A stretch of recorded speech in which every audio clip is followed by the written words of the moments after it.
Miembros de la presidencia, autoridades, distinguidos invitados. Aussi loin que je me souvienne, la musique a joué un grand rôle dans ma vie, mais elle n'était jamais seule. J'ai passé mon enfance dans l'atelier de mon père à Athènes, environné de sculptures et de peintures. Là, j'écoutais et je jouais de la musique. Mes expériences sonores les plus fondatrices étaient intuitivement corrélées à des formes, des couleurs, des histoires. Je suis venu à Paris en 1963 et j'ai plongé dans le monde du théâtre et du cinéma. La composition n'était pas, pour moi, vocation à s'exercer dans un monde séparé. On compose non seulement des notes, mais des actions, des situations. On écrit pour des corps, non pour un lecteur ou un interprète abstrait.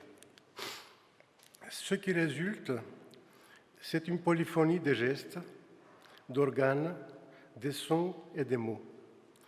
Une sorte de fresque qui est aussi une scène, mais dont la dramaturgie est définie en termes musicaux et non picturaux ou théâtraux. Une telle polyphonie pourrait paraître trop ambitieuse, spéculative, complexe, comme une sorte d'art total. Mon désir est bien différent. S'il y a complexité, c'est celle du monde dont l'œuvre tient compte et à laquelle elle s'ouvre. S'il y a ambition, c'est celle de s'ouvrir à tout public, préparé ou non, et pas seulement celui des esthètes et des spécialistes auxquels se limite trop souvent l'audience de la création musicale contemporaine. Voilà précisément le pari que j'ai fait il y a plusieurs années avec plusieurs amis et acteurs en fondant l'atelier Théâtre et Musique à thème à Bagnolet. Dans cette banlieue défavorisée de l'agglomération parisienne, comment aurions-nous pu exercer nos métiers de création dans l'indifférence aux innombrables difficultés sociales, urbaines, morales des habitants? La musique devait entrer dans la dramaturgie quotidienne et la transformer.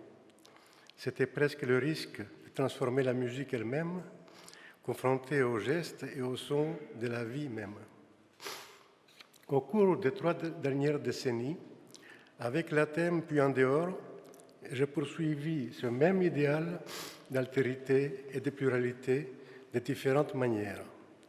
Dialogue avec des traditions artistiques extra-européennes, jeu avec la pluralité des langues, réelles ou inventées, extension de la polyphonie à d'autres arts, techniques et médiums, tels que la vidéo ou l'informatique.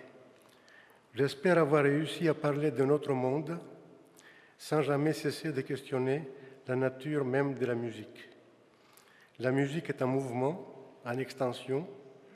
Elle franchit à chaque pas les frontières de sa propre essence. Selon moi, le compositeur doit se placer sur le fil du rasoir, sur cette frontière-là. C'est donc avec un plaisir et une reconnaissance toute particulière que j'accepte l'honneur que vous me faites en m'attribuant el Premio Fundación BBVA Fronteras del Conocimiento 2016. Merci.